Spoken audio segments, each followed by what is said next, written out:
Patong, kamu bawa lato-lato, apa kamu bisa bermain lato-lato? Kamu jangan meledek kutuk alang, ayo mendingan kita buktikan saja siapa yang lebih jago. Ayo, siapa takut? 1, 2, 3.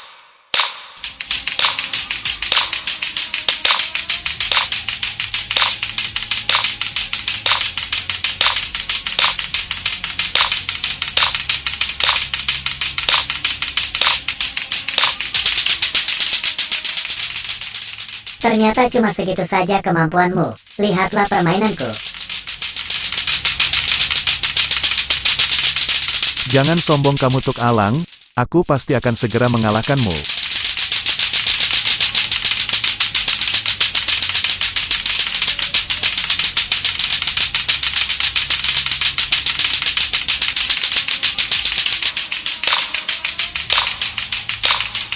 Aduh, kenapa tiba-tiba permainanku melemah ya? Kalau begini aku pasti akan kalah.